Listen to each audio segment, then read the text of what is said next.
Today I am grooming a golden retriever named Phoebe. That's Phoebe, spelt P as in Phoebe, H as in Hebe, O as in Obie, E as in Eb, B as in BB, and E as in hello there, mate. It's been about 8 weeks or so since I last saw her, so we catch up a little like we're old friends, followed by an excessive amount of petting and tail wags. This gorgeous golden is one of my favorite clients, and golden retrievers happen to be one of my favorite breeds to groom. I try really hard to not have favorites, but it's impossible to not fall in love with such a sweet and happy girl like this one. She has a tendency to get a little matted behind her ears, so I use my Artero double-sided slicker brush to brush her out before her bath and sneak in a few more pets. Now that she's all brushed out, into the tub she goes.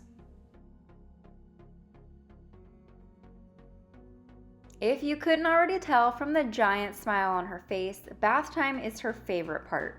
I'm bathing her using a mixture of my Shed Control shampoo and my argan oil shampoo. It's coat blowing season right now, so the Shed Control shampoo is a must. But I wanted to mix in a little argan oil to help that beautiful golden coat shine and glow.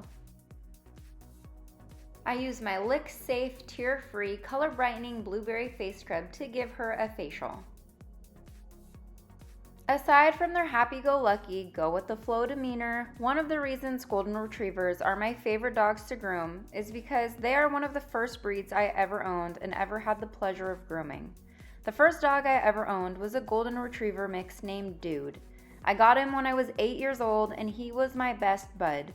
I remember sitting in my backyard brushing him and filling up a little bucket full of undercoat. I loved seeing how much I could get out. Dude was a sweet guy and didn't have a mean bone in his body. He lived until he was 15 years old. Every golden I groom reminds me a little of him and brings back happy childhood memories.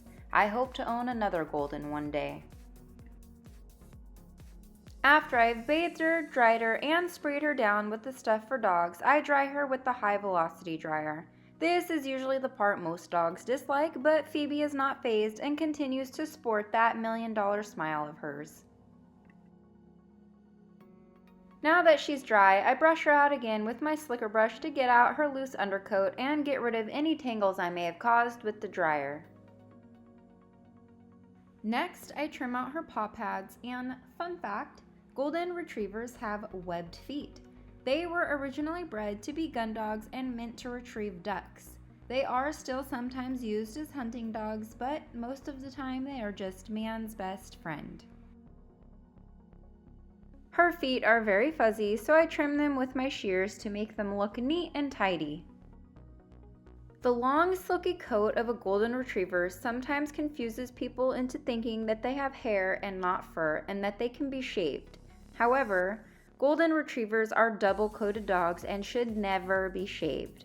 For that reason, I just do some light trimming on Phoebe to neaten her up. I use my chunkers to trim up Phoebe's pantaloons, and then I clean out her ears using a cotton ball and my Bark to Basics ear cleaner. Last but certainly not least, Phoebe has a very difficult decision to make. Will it be pumpkin pie or vanilla chai latte cologne? Vanilla chai latte it is. Great choice, Phoebe. She's done, and I hope that Phoebe's infectious smile put a smile on your face as well. I hope you enjoyed this video. Please don't forget to subscribe and show Phoebe some love by booping that like button.